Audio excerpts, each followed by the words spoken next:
This is the Freeheel Life Podcast, episode number 68. I'm your host, Josh Madsen, coming at you from the Freeheel Life shop in Salt Lake City, Utah.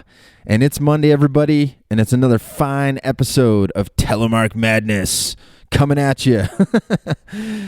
It's good to be back. Another week. Colorado's getting absolutely hammered with snow right now. Utah's looking pretty good. And I'd say, at least on the west side of the country, things have shaped up pretty good and should be some good spring skiing with some nice coverage. Midwest is looking good. I know Keith Opperman was out at Mount Oshawa in upper Wisconsin. Saw him making some fun turns, and it looks like the snow's sticking around there. And to be honest, I have not checked in on the East Coast lately. So if you guys are doing well, let us know. And I will try to keep up better on the East Coast before I do my weekly weather for all the Telemark land. But I know there's some people out there that are not being able to ski due to COVID restrictions. We are thinking about you, and we hope you're hanging in there. And hopefully stuff will start clearing up, and you guys have the opportunity to get back on the hill. If not in the winter, at least out in the summer. And then we will all hopefully reconvene for some more normal turns next season. And I don't really have a whole lot of news stuff this week. Lots of good feedback from World Telemark Day.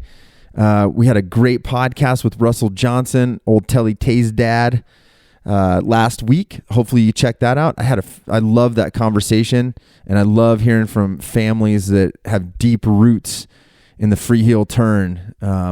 If you haven't listened to it, it's a lot of fun. He talks about his dad, Lloyd, who's 88 years old and still dropping knees. I have seen it with my own eyes. So it's all about keeping that movement going.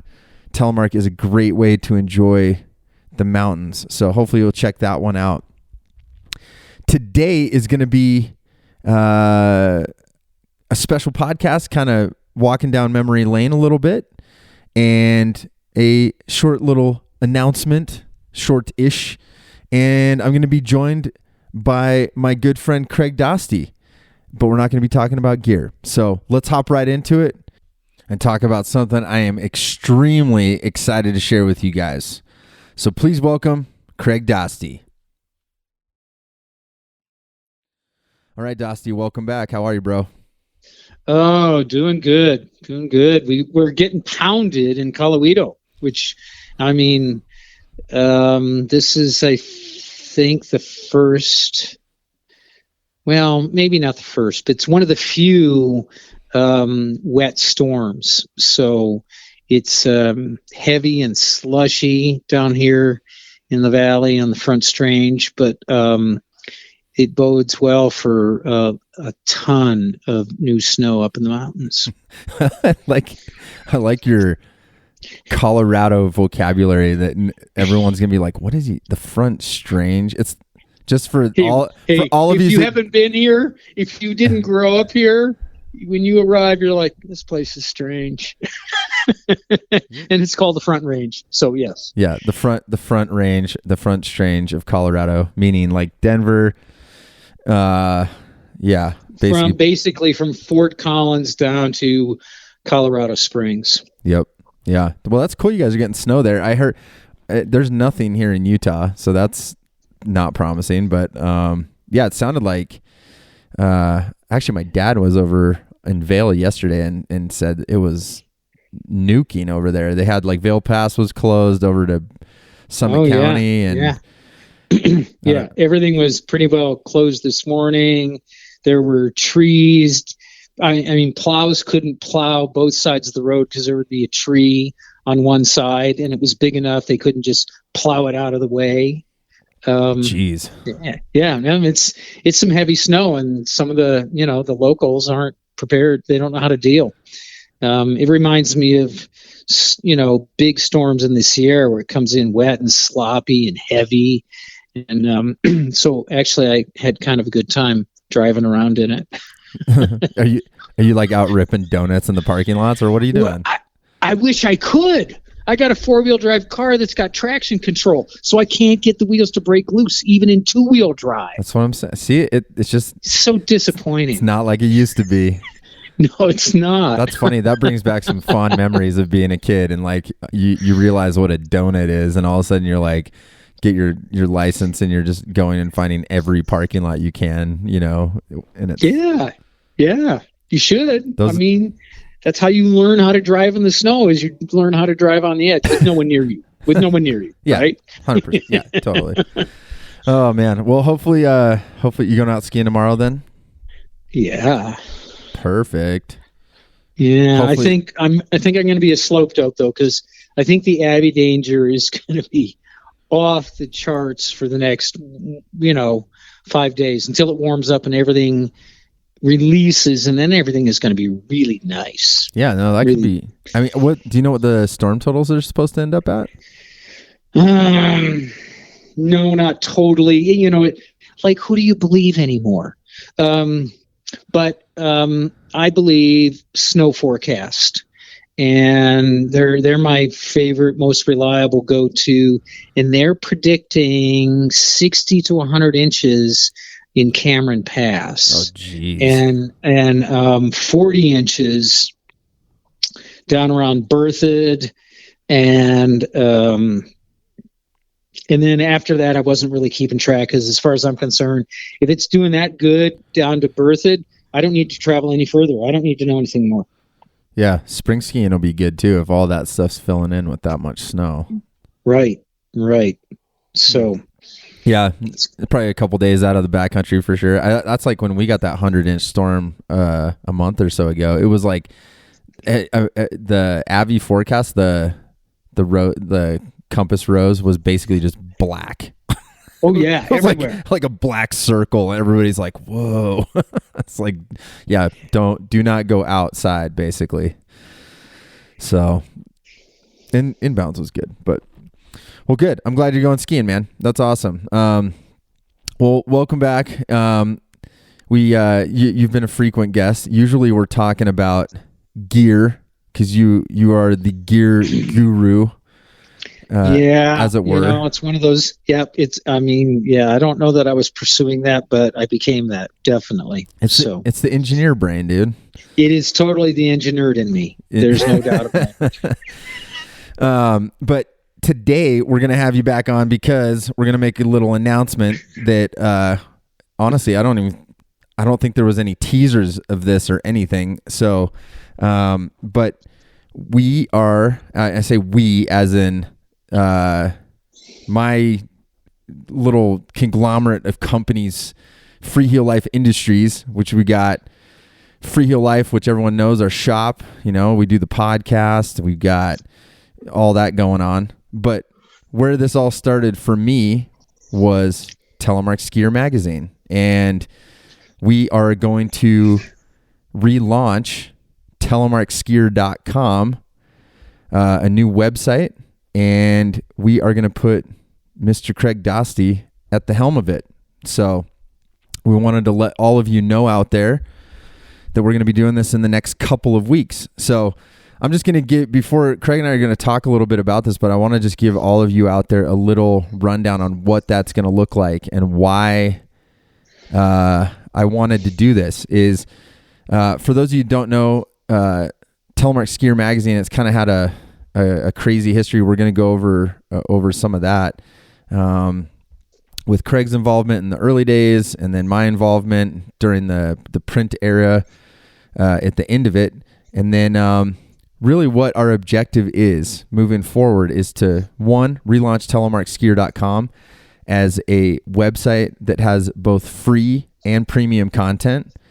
So what that means is we are not going to base any of this content on any sort of advertising because, it's a lot like Telemark. Everyone's like, Telly's dead, and I wanted to put my money where my mouth was with my Freeheel Life Shop. And you all out there have spoken and said, Telly's not dead. We just needed to find a new way to sell the gear. And a lot of people say print's dead, meaning like print magazines. And I do not think print is dead, but I think print via advertising is probably most likely not going to succeed. So step number one, we already know that. Well, we know that. So it's dying. So this is not an announcement of bringing the magazine back. Let's be clear about that. But this is step one. We're going to bring telemarkskier.com back.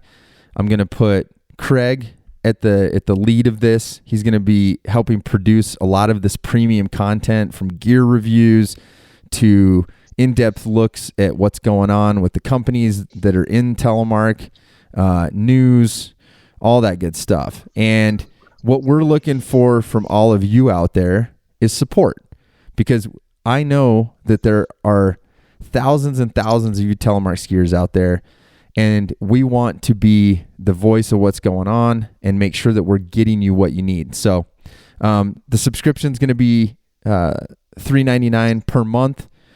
So think of it like $1 a week, and it's going to give you access to all the best Telemark content on the entire planet Earth. And Dostie's going to go deeper and deeper. He's had Dostie's View, which has been a successful program on our YouTube channel. We're still going to do that for free, but this is going to be him taking a stab at even going deeper and deeper into what we're doing. So with that said, hopefully you guys are all stoked about that, and just stay tuned. Like I said, next couple of weeks we'll be relaunching this, and we cannot wait for you to be a part of it and help us grow this until hopefully one day we can offer other products via Telemark Skier. And if I might add just, maybe some rationale for doing this. I mean, as Josh is saying, the advertising model is broken, and I think everybody knows that.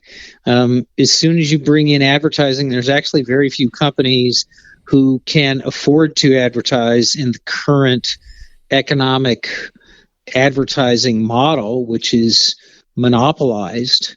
So how do you break out of that? Well, you can't rely on advertising. You just can't. And so if you're not something, if you're not selling toilet paper, something that absolutely everybody needs, okay, and you're selling something and you're talking about something that's a culture that is unique, and it's never going to be extremely popular. It's always going to be, not necessarily the oddballs, but it's always going to be a small core audience. That small core culture has to support itself, has to, or it fizzles and it goes extinct because it's not self-perpetuating. And we have to be a self-perpetuating telemachine. And we believe we can be, because we know that you are as or more passionate than we are. Well said, man. No, I love hearing that from you too. And I think, that's such an important part about this, you guys out there, is all of us being Telemark skiers, we're the industry. And I always say that Telemark really needs its own industry. And, that's what I'm trying to do with my companies, is help provide services and gear to all of you out there. And so this is going to, like everything that I get on and say, it's always an experiment, but I really do believe in this, and I believe we can grow it. And, honestly, people are always asking, they're like, well, how do we support this and that more? And, obviously when you have a retail shop, it's easy. You go buy stuff, for creating media, this is the solution that we think is going to be the best, is have you directly support it. And the more support we get, the more stuff we make. So it's going to be great. Yeah. And I mean, media becomes the voice of the community. And so hopefully we're going to be representing that. I mean, and I'm not kidding when I say you guys, some of you are even more passionate about this than we are. I mean, we're pretty passionate about it. Okay. But I'm always blown away at some of the things I see in the public forums, wherever that may be. It's like, whoa, dude, like you just, okay. Like, you went above and beyond. All right. Yeah. Well, I love that. So that's our pitch to you all out there. And with that, I wanted to go back to where this all started, which I feel incredibly fortunate that Craig and I have become such good friends and get to work on this together again, because Craig, when he owned Couloir Magazine, was the guy who helped bring Telemark Skier Magazine to life the first time in 2003. So I wanted you, Craig, I'm kind of curious. I kind of know the story and we've kind of been digging into it, but I'm curious about what things, I mean, that's almost 20 years ago, man. So like, what was the climate in backcountry skiing and climate in telemark skiing, and how did this all come about? Well, I think, there's a lot of things there. So let me, there's the common understanding, because Telemark Skier started underneath the Couloir Publications umbrella, and, it had my name attached to it. I was the publisher, right? And I was the publisher of Couloir as well. There was this automatic belief that, that's Dostie's magazine. And it's true, I was, quote, the owner, okay, and I was the publisher. But the reality is, like, I flirted with the concept of a Telemark magazine when I first started Couloir. And I was like, no, I don't want to be that exclusive. Because, I mean, this is an old story for Josh, of course, and for half of you as well. But, I mean, I was all about how you earned your turn, not how you turned. But I also have to acknowledge and recognize that I became super passionate about it when I became a telemark skier, because it was like everything was great, and earning your turns was like, my eyes were suddenly super open. But then to add the style of telly, which is more than just style, it's a movement. It's just, there's all these things that are tied, which is why, for those of us who practice it, we're so zealous about it, and like, this is awesome, but we also know not everyone can handle it. Okay. So anyway, but I knew back then I can't be that exclusive. But then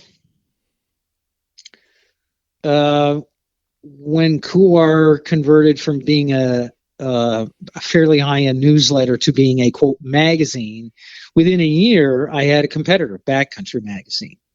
And then Lou Dawson was a regular writer at the time, and he saw that the future of media was going to be on the web. And I understood what he was saying, but I was like, well, that's way off. And it's not, I mean, he kind of had a pretty good idea of where we're at right now back in the mid 90s. And all I saw was, well, it's possible to have these forums. Okay. In fact, Lou is really involved in CompuServe forums. And based on that, he saw that where it was going, the next level was forums, okay, like teletips. And but I didn't catch that vision. But we started trying to put out stuff on the web, and we had a website like in '97, I think.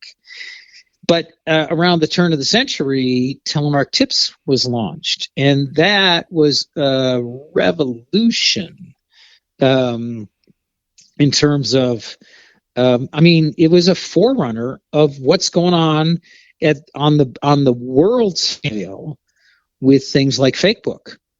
And, MySpace was before that. But Telemark Tips was a vision of all that.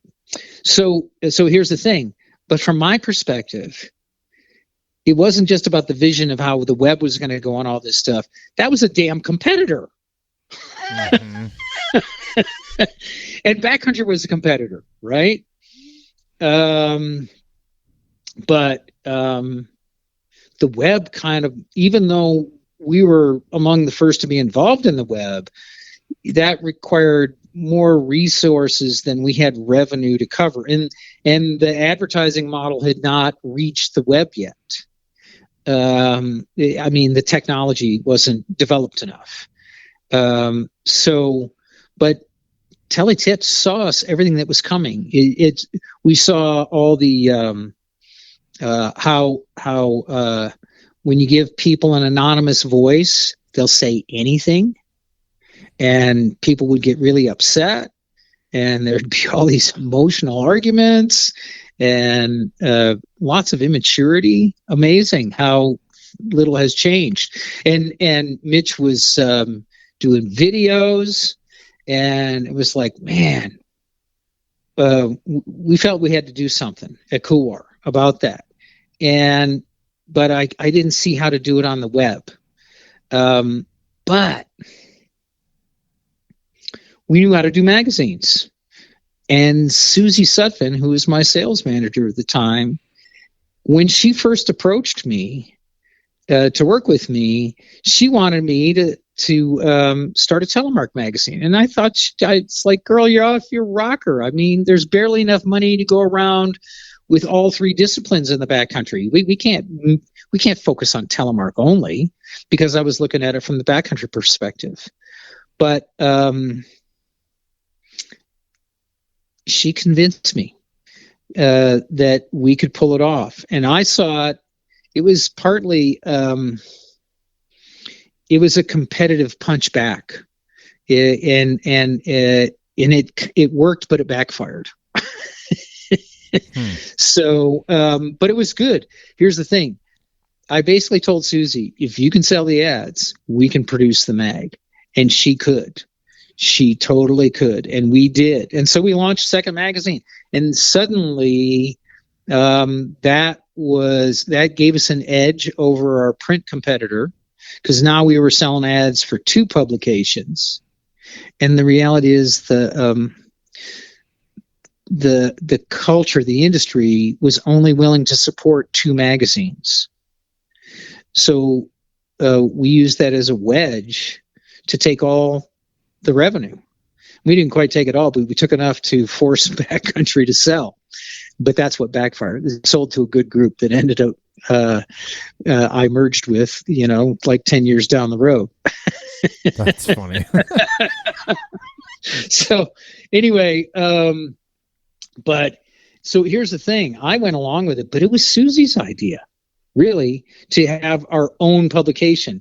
And the thing was, by the turn of the century, because of the interest that was evident on the web through Telemark Tips, I realized, wait a minute, there's enough people who are digging on this. Maybe we can make a separate magazine. Maybe it can be profitable and sustaining and all that good stuff. And for a time it was. It totally was. Yeah. I remember, because as a young guy, like when we it was a big deal for us, because this is like right at the beginning of my ski career, and I just gotten sponsored, and I was like, there was an outlet, that's what was interesting, is like, back then, and I always use the word sponsored lightly, because people are like, oh my God, they were sponsored Telemark skiers. It's like, yeah, I got take it with a grain of salt, young Jedi. Like, come on. But what was cool is there was an outlet for people that were taking photos, and that was what was so interesting to me. And I think that makes sense that Susie was kind of driving, because it was very different from Couloir. Couloir was a backcountry magazine, Right. And right. Well, yeah. Yeah, well, in the opening or the very first magazine, Telemark Skier issue number 1, is Ben Dolance on the cover doing a massive mute grab, big air. It was like so different from anything anybody had ever seen before. And well, it was and here's the funny thing about that. Okay, so we decided we're going to do this, right? And at that point, I really was. It's like I understood this is not about Telemark backcountry. This is about celebrating the Telemark turn and the new generation coming up who are getting all excited about the Teleturn. Okay, and I knew I did not fully comprehend that. I'm just rooted in backcountry skiing, and I love to do it telemark style. Okay. And, but I knew there was this new thing coming up. And so when we started doing it, I basically told my staff, they were that generation. I said, this is your magazine. Okay. So you guys got to you have to represent this culture that you're telling me that we're missing in Couloir, that I say we don't have the pages for. So now we're dedicating separate pages. It's all there. Right. So they get this all together, and they show me the, the layup, and I'm looking at the cover going, do we got any other photos? And they're like, well, what don't you like about the photo? I said, it looks like a Couloir cover. Oh, funny. They were trying to give you just a normal backcountry shot. Yeah. I mean, it was a great sweeping tele turn, but it was clearly in the backcountry, the only tracks. And I'm like going, where's this new generation? Come on, give me the excitement. And so we went back and looked at the photos. And I mean, I think Grant showed me a page of photos that they considered, like half a dozen. And I was like, bam, right there. This guy doing this jump. Come on. That's what you're telling me about. That's what we want. I could just see like this older guy that's like, just show me the kid doing the jump. Put him on the cover. Well, I mean, I'm feeding off of what they're telling me about what needs to be different, and then they, give me the same old cover, and I'm like, no, man, give me the cover that shows what you're about. So it's kind of funny that I was the one that had to insist on going that way. Sort of. I'm glad you did, because I mean, all of us. I remember when that came out. I think I went and tracked it down at like Barnes and Noble or something like that, or might have been even Wasatch Touring. I mean, it was in shops. I mean, anywhere you could find Couloir, you could find that. And I remember just being like, whoa, check this out. I'm like, this guy's, it just, everything was so radical about it. I mean, to put it in context, grabbing skis, even in like a mute grab like that, it really came into vogue in the 98 Olympics. It was 98 Nagano Olympics. I can't remember. Anyways, Johnny Mosley doing a mute grab in a mogul competition. I mean, that was like, things changed. So this is 2003, so no telemarkers were like grabbing their skis or doing jumps or, stuff like that. So this was pretty radical, for the time. And it was definitely bleeding edge. For sure. Well, and the other thing was you guys were based at a Truckee, right? Yep. And so the other cool thing that was kind of cool happening at the time is Josh Bones Murphy had started putting out the Unparalleled Productions movies Unparalleled 1 came out in 1999.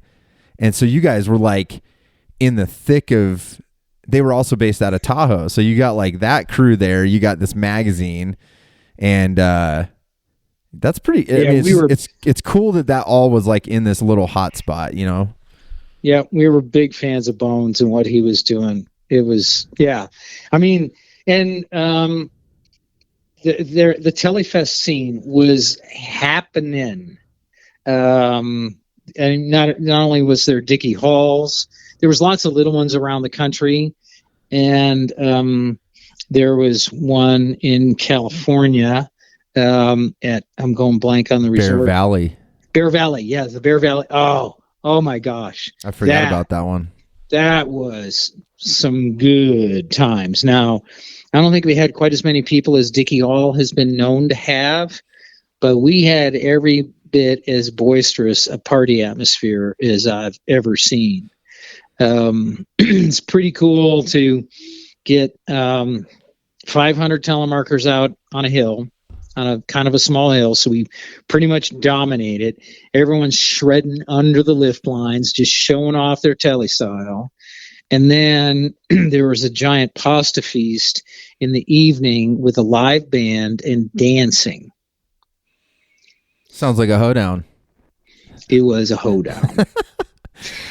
No, that's cool. I missed that Bear Valley one before that one went under, or not went under, but I think they just kind of discontinued it. That western side of the Sierra doesn't get as much snow. I think they had a couple low snow years over there, but no, actually not. That the problem is, I mean they've had some low snow years and things like that, but actually Bear Valley being on the western side, they tend to get hammered. The problem isn't do they get enough snow? The problem is it might come in so hard you can't get there. Oh, like a good and bad problem.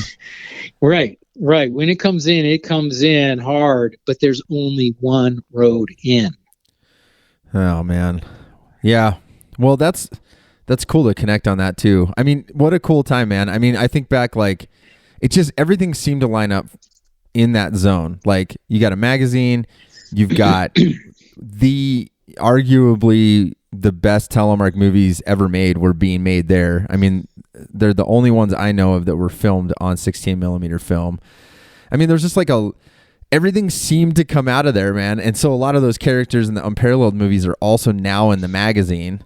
And so it really was like, you know, it was, you think about the companies that were involved. Carhu was really big on the scene again. The Carhu Jack had just come out. Oh yeah. Which was, I think 90-ish underfoot, 95. I can't remember the dimensions. I think it wasn't quite 100. I think it was mid 90s. It was, but yeah, it was bordering on 100, but it was like, it was a radical step forward, and it was twin tip. Yep. And it didn't have too much shape, so it floated really well, and actually it was one of the more versatile skis that was for the time was one of the at that time the ultra fattest skis out there, and yet it held well on firm snow, and it defied what we thought was possible with a ski.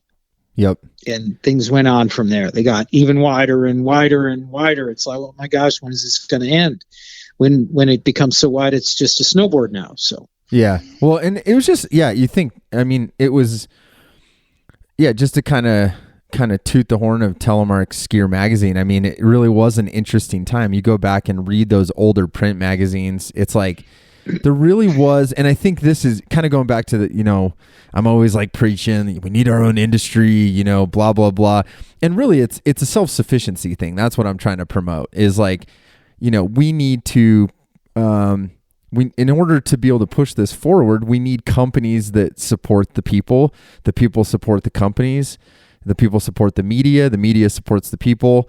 You know, it's a symbiotic relationship between all. And I'll tell you, that era, having our own magazine, like you mentioned, you know, Mitch Weber was running Telemark Tips. You've got Carhu. You've got a lot of, and I mean, Carhu was a legit Telemark brand. I mean, like that they, you know, granted there's some history with line skis in there that I won't go into, but that actually gave shape, no pun intended, to the skis. But it was such a rad time. And I remember, honestly, I look back to that era and I'm like, that was a glimpse of like a really supportive community of brands, media, and people and events where it was really actually happening, you know? It was. And now to contrast this, okay, that's also why it went away. Because, I mean, it went away for a couple months, and then it changed hands with Height of Land, Backcountry Magazine, and came back.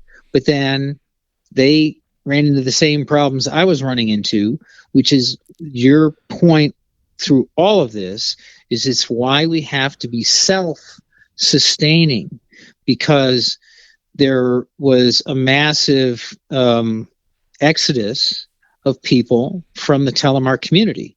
A lot of people got into Telemark because they saw it as a vehicle into the backcountry, and I think a fair number of them, probably half the people that left. Okay, it's a challenging turn. It is not easy. Okay, and I'm not trying to be excessively judgmental, but my guess is a fair number of them are just like, this is way too hard, man. And there's lighter weight stuff available, and I just want to go earn my turns, and I don't care if I parallel or tally.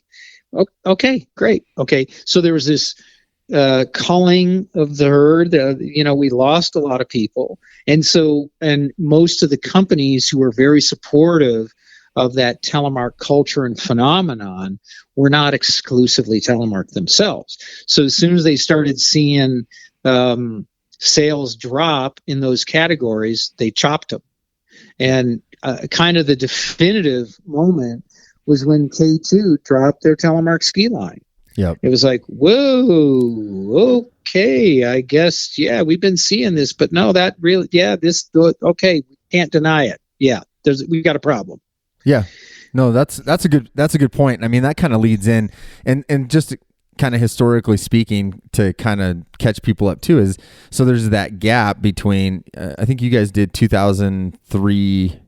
You guys did like 3 seasons with the print mag of Telemark. Four. We did basically 2003 through 2007. Or yeah.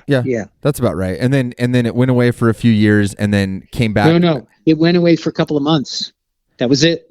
It went away for the end. So the 2006-2007 season, basically, I believe the last magazine was December it was either December 2006.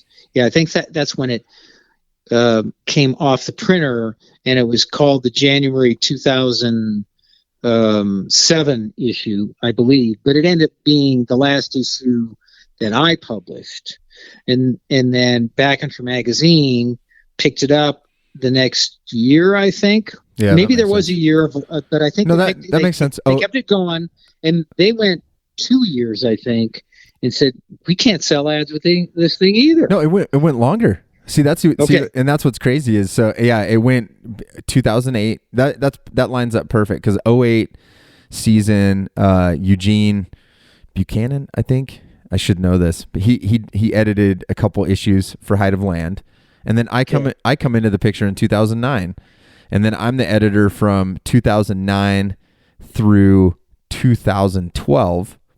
And then basically, I acquired it starting January 2012, and then we tried to keep it going.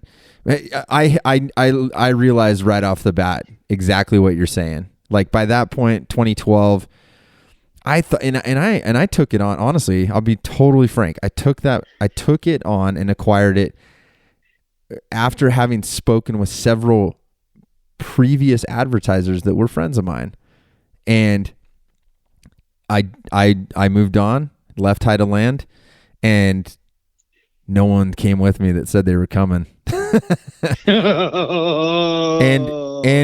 and basically that was a real wake up call for me, and it taught me a lot, and it taught me a lot about the importance of being able to produce, be self-sufficient, and look, I knew there would come a time like this where we'd have the chance to relaunch this thing. And like we said, we're not bringing the print magazine back right now, but what we're doing is bringing back content and making it powered by the people, and that's important. That's an important step, because that gap since then to now, we basically have kept the title, so to speak, alive through social media, YouTube, that kind of stuff. And I'm excited. I'm super pumped to start kind of bringing these, not only the history, it's fun talking about it, because I'm like, it's so cool one, you're the guy who was there when it started and helped start it. And then I'm somewhere along the line of that. And now we get to come together and help take it to the next level. It's totally. Yep. And I'm gonna throw something else out here, and this is now we're kind of dreaming, but I I kind of think this is just in a way talking web logistics. Okay, part of being self-sufficient. Okay, you've got to have the culture that supports you economically, but then we also, I believe, we want to try and unify our media presentation, because the way the media is going, the way media has gone throughout my lifetime, and it's just accelerating, okay, is instead of, you have these dominant forces like Google and Facebook, okay, but the reality is there's the way we used to communicate is you would either send a letter or call on the phone. Okay. But now, I mean, we can do FaceTime. We can send something in email. We can have different email addresses. We can send it encrypted. You can go to a website. You can go to a video site. You can go to whatever. Okay. There's all this fragmentation. And I think this allows us through the commonality of distribution on the web to have a central place where the different outlets of Telemark Skier are tied together. Yep. No, I love that. And I think that's really, that's beautiful, because that is the objective, is to produce something that all of you out there are stoked about. We're going to be covering a variety of topics, like we said, gear, culture.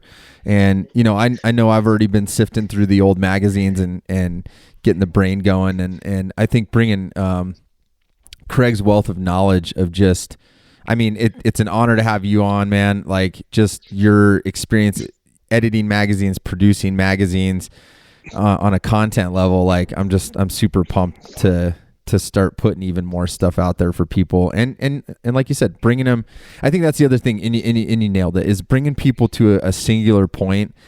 Sometimes I know we're missing a lot of people sometimes, because, if you get too dependent on one outlet, like, now we can actually say, hey, come to the website. Like, the website's got a really good place for all the information you need. You can get your stoke on, you can get your photos, links to the podcast, videos, all that stuff. So it's gonna be fun. It's gonna be a lot of fun, man. Yeah. Well, I think let's keep it short and sweet, man. I think that was good. You got anything else you want to add to this whole thing? Go skiing, go telly, turn somebody on. Yeah. Oh no. So yeah, I do want to share something. I bet here's the other thing. Okay. We got to be self-sustaining. And part of that is we have to plant seeds for the future. So you need to remember that we are all, you especially, are ambassadors for this sport and for this culture. And the only way it's going to keep going is you got to support it, but you also got to bring in new blood. So you got to turn someone on to telly every year. You got to find someone new to turn on. Okay, just one. And I got to teach my nephew a couple weeks ago, and I thought he did pretty doggone good. He pretty much took to it like a duck. He wasn't ripping, but he was telemarking. So that's awesome. Yeah, I love that, man. Well, yeah, and I think that that really reiterates kind of our focus with our businesses is I always say really our objective is preserve the history, protect the turn, and pass it on, spread telemark. Like that's what we're trying to do, and I'm extremely excited to have you on, bro. This is gonna be fun, and I know everyone out there, we're gonna start pushing hard and start a whole new chapter of Telemark Skier Magazine online via telemarkskier.com. So make sure, I'll make sure we've got like always, I've always got the email list you can sign up for.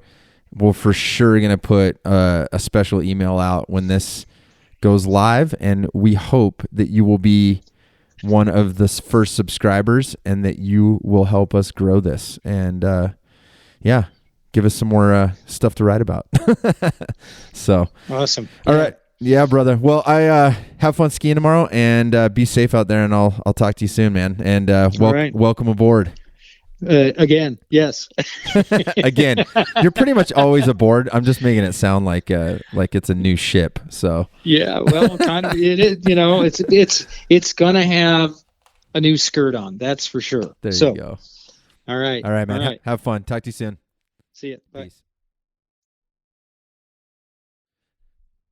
And just like that, Craig's out. And I just want to thank all of you for listening today.